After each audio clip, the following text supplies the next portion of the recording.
یا کسی پہ کوئی زیادتی کر رہا ہوتا ہے، بلکہ اس سزا سے بھی اس کا مقصد یہی ہوتا ہے کہ یہ انسان راہ راست پر آ جائے۔ تو یہ ایک طرح سے شفقت یا بھلائی چاہنا ہی ہوئی۔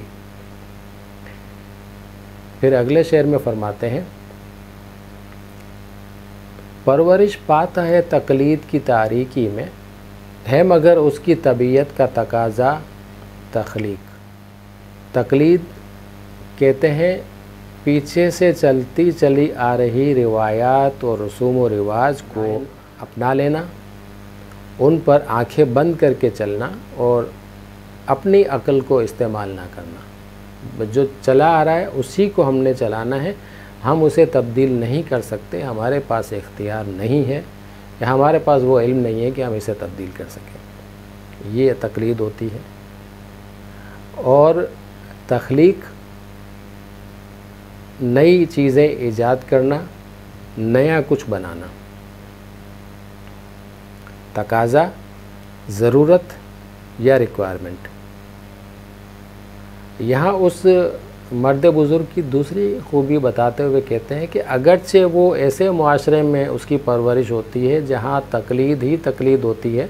کہ بس وہ چلتے چلے آ رہے رسوم و رواج اور روایات کے اوپر عمل کرنا ہے، اس کے مطابق زندگی گزارنی ہے، اپنی عقل سے نیا کچھ نہیں کرنا۔ پرورش تو وہ اس ماحول میں اس کی ہوتی ہے، چونکہ جب وہ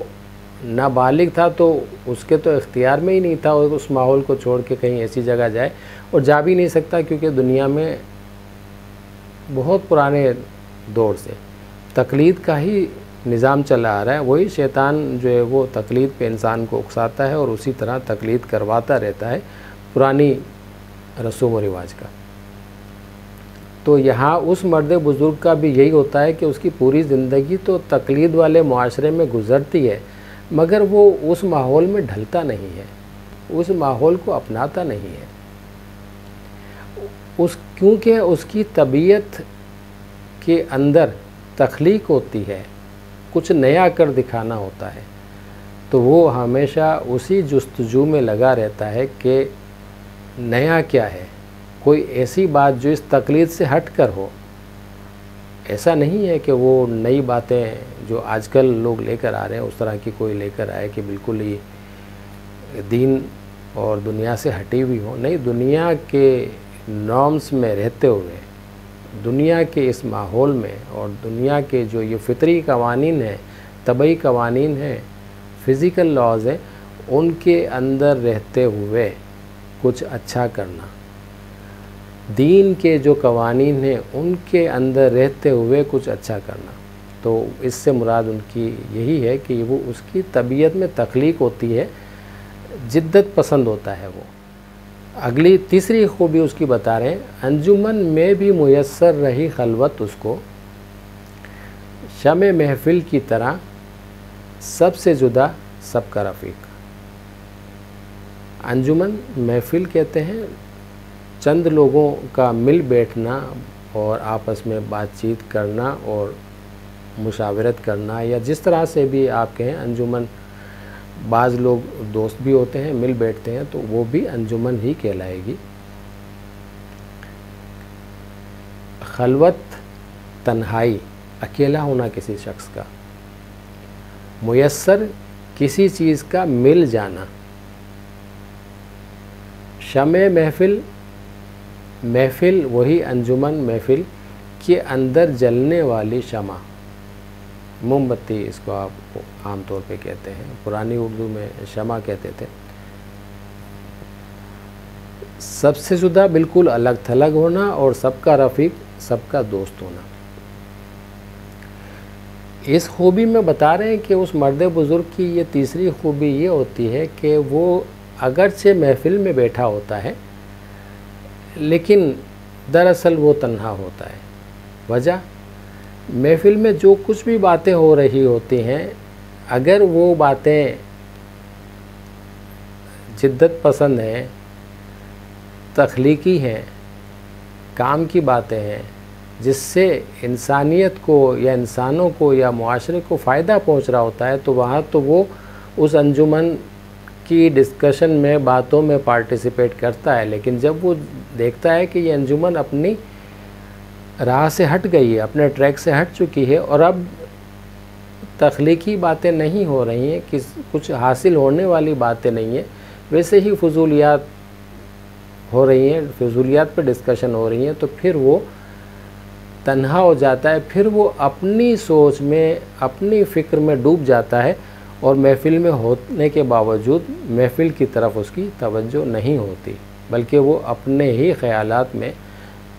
ڈوب جاتا ہے۔ تو ایسی جو عادت ہوتی ہے اس سے کہہ رہے ہیں کہ یہ تو بالکل شمع محفل کی طرح، محفل میں جلنے والی موم بتی کی طرح، شمع کی طرح ہو جاتا ہے کہ سب سے الگ تھلگ بھی رہتا ہے اور سب کا رفیق، سب کا دوست بھی ہوتا ہے۔ آپ شمع کو دیکھیں، کینڈل کو دیکھتے ہیں نا کہ وہ محفل میں جل رہی ہے تو سب سے الگ، کسی بات میں پارٹیسپیٹ نہیں کر رہی ہوتی ہے ڈسکشن میں، لیکن روشنی وہ سب کو دے رہی ہوتی ہے، دوست وہ سب کی ہوتی ہے، سب کو فائدہ پہنچا رہی ہے برابر طریقے سے، مگر اسے محفل کا پارٹ نہیں سمجھا جاتا، اس سے باتیں نہیں کی جاتی، نہ وہ باتیں کرتی ہے۔ تو اس سے مراد یہی ہے کہ وہ اگرچہ محفل میں موجود ہوتا ہے، مگر جہاں کام کی بات نہ ہو وہاں پھر وہ جدا ہو جاتا ہے سب سے، جہاں کام کی بات ہوتی ہے وہاں رفیق بن جاتا ہے، دوست بن جاتا ہے، ڈسکشن کرتا ہے، پارٹیسپیٹ کرتا ہے۔ تو یہ تیسری خوبی ہو گئی مرد بزرگ کی۔ چوتھی خوبی بتا رہے ہیں، مثل خورشید سحر فکر کی تابانی میں، بات میں سادہ و آزردہ، معانی میں دقیق۔ مثل خورشید سحر، صبح کے سورج کی طرح، مثل کی طرح، خورشید سورج، سحر صبح، فکر غور و فکر سوچ، تابانی چمک روشنی، سادہ و آزادہ بالکل سیدھی سادی بات کرنے والا اور بالکل کھلی بات کرنے والا، آزادہ آزادی کے ساتھ بولنے والا، لحاظ مروت نہیں، بولڈ۔ لیکن اب ایسا بھی نہیں ہے کہ لحاظ مروت نہیں تو بڑوں کے ساتھ بھی بدتمیزی شروع ہو گئی ہے، نہیں، لحاظ مروت سے مراد یہ ہے کہ جہاں حق کی ضرورت ہے وہاں حق بولنا ہے، چاہے کسی کو برا لگے، اور جہاں برائی ہو رہی ہے وہاں ٹوکنا ہے، چاہے کسی کو برا لگے۔ مگر ظاہر ہے کہ بڑے سے بات ہوگی تو ادب کے دائرے میں ہوگی، چھوٹے سے بات ہوگی تو پیار محبت کے طریقے سے ہوگی، وہ اخلاقیات کا خیال رکھا جائے گا، مگر بات موقع پر بول دی جائے گی اور سادگی کے ساتھ بولی جائے گی۔ بتایا سننے والا یہ سمجھے گا کہ بڑی سادہ سی بات اس نے بولی ہے، اس کے پاس کوئی زیادہ علم و فن نہیں ہے، یہ بہت زیادہ علوم نہیں رکھتا، مگر معانی، ان لفظوں کے معنی جو ہیں، میننگز جو ہیں وہ دقیق، بڑی گہری ہوتی ہے۔ مطلب وہ مرد بزرگ یا عظیم انسان، اس کی فکر کی روشنی اور چمک دمک اتنی ہوتی ہے جیسے صبح کا سورج، کہ جیسے صبح کا سورج جب نکلتا ہے تو پوری دنیا میں اندھیرا ختم ہوتا ہے اور وہ ہر جگہ اجالا کر دیتا ہے، بالکل اسی طرح سے اس عظیم انسان کی جو فکر کی جو روشنی اور چمک ہوگی وہ پورے معاشرے کو روشن کر دے گی، پورے معاشرے میں ایک علم کی روشنی کو بکھیرے گی۔ مگر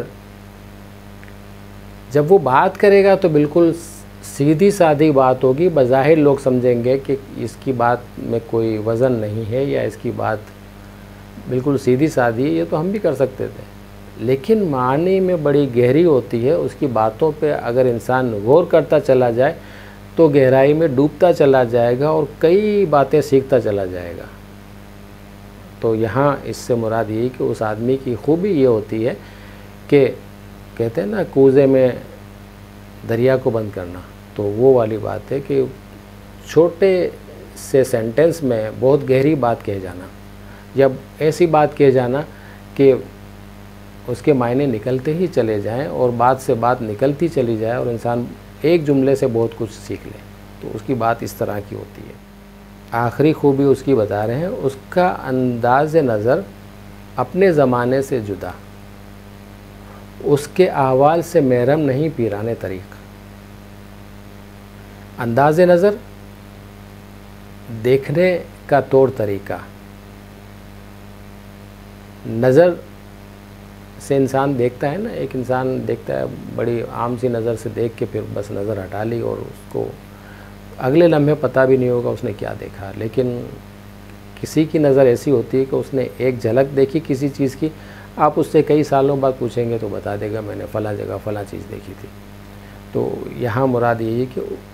اس کا انداز نظر اپنے زمانے سے جدا، اس کا دیکھنے کا انداز زمانے میں جو موجود لوگ ہوتے ہیں اس کے زمانے میں ان کے انداز سے بالکل ڈیفرنٹ ہوتا ہے۔ وہ لوگ کسی اور اینگل سے اس چیز کو دیکھ رہے ہوتے ہیں تو یہ کسی اور اینگل سے دیکھ رہا ہوتا ہے۔ احوال، حالات، اندرونی کیفیت، محرم، واقف ہونا، آشنا ہونا کسی چیز سے۔ پیران طریق وہ لوگ ہوتے ہیں جو ایسے رہنما یا پیشوا کہلاتے ہیں جو انسان کو طریقت سکھاتے ہیں، زندگی گزارنے کے طور طریقے سکھاتے ہیں۔ اب اس بزرگ کی جو خوبی بتا رہے ہیں اس میں یہ کہہ رہے ہیں کہ اس بزرگ کا جو انداز نظر کسی چیز کو، کسی معاملے کو دیکھنے کا جو انداز ہوتا ہے وہ اپنے زمانے کے عام لوگوں سے بالکل مختلف ہوتا ہے۔ عام لوگ کسی بات کو، کسی معاملے کو دیکھتے ہیں کچھ اور سمجھتے ہیں، مگر وہ اس معاملے کی حقیقت تک پہنچ جاتا ہے، اس کی نظر ایسی ہوتی ہے کہ وہ معاملے کو سمجھ جاتا ہے۔ اور اس کی اندرونی کیفیت جو ہوتی ہے، علوم اس کے اندر جو ہوتے ہیں، معلومات جو اس کے پاس ہوتی ہے، معاشرے کا درد اس کے اندر ہوتا ہے، معاشرے کو سدھارنے کی تڑپ اس کے اندر ہوتی ہے، ان تمام چیزوں سے یہ پیران طریقت واقف نہیں ہوتے۔ یہ بظاہر اس آدمی کو ایک بے ڈھنگا سا عام سا آدمی سمجھتے ہیں کہ اسے کیا پتہ طریقت کا تو ہمیں پتہ ہے، لیکن دراصل وہ شخص جو ہے نا بہت کچھ اپنے دل میں لیے ہوئے بیٹھا ہوتا ہے اور معاشرے میں کام بھی کر رہا ہوتا ہے، لیکن اس کے کام سے لوگ واقف نہیں ہوتے، اس کے حالات سے لوگ واقف نہیں ہوتے، اور اگر کہیں اس کا کوئی کام نظر بھی آ جائے تو لوگوں کو یہ لگتا ہے کہ وہ کچھ غلطی کر رہا ہے، صحیح نہیں کر رہا۔ تو اس مرد بزرگ کی 5 خوبیاں بتائی ہیں۔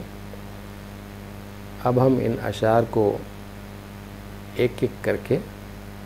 ریپیٹ کر لیتے ہیں۔ مرد بزرگ، اس کی نفرت بھی عمیق، اس کی محبت بھی عمیق، قہر بھی اس کا ہے اللہ کے بندوں پہ شفیق، پرورش پاتا ہے تقلید کی تاریکی میں، ہے مگر اس کی طبیعت کا تقاضا تخلیق، انجمن میں بھی میسر رہی خلوت اس کو، شمع محفل کی طرح سب سے جدا سب کا رفیق، مثل خورشید سحر فکر کی تابانی میں، بات میں سادہ و آزادہ معانی میں دقیق، اس کا انداز نظر اپنے زمانے سے جدا، اس کے احوال سے محرم نہیں پیران طریق۔ تو یہ ایک مختصر سی، سادہ سی مگر بڑی گہری نظم ہے۔ اسے اپنی فرصت کے اوقات میں سنیے، دیکھیے اور بار بار دیکھ کر سوچیے، آپ بہت گہرائی میں اترتے چلے جائیں گے اور آپ کو بہت سی چیزیں جو معلوم نہ ہوں وہ آپ کے سامنے کھلتی چلی جائیں گی۔ ایسے لوگ جو آپ کے ارد گرد عظیم انسان ہوں گے، آپ ان کو ان خوبیوں سے پہچان لیں گے اور پھر ظاہر ہے کہ ان سے بہت کچھ سیکھ سکتے ہیں۔ اگلے ہفتے تک کے لیے مجھے اجازت دیجیے۔ اللہ تعالی ہم سب کا حامی و ناصر ہو۔ اسلام زندہ باد، پاکستان پائندہ باد۔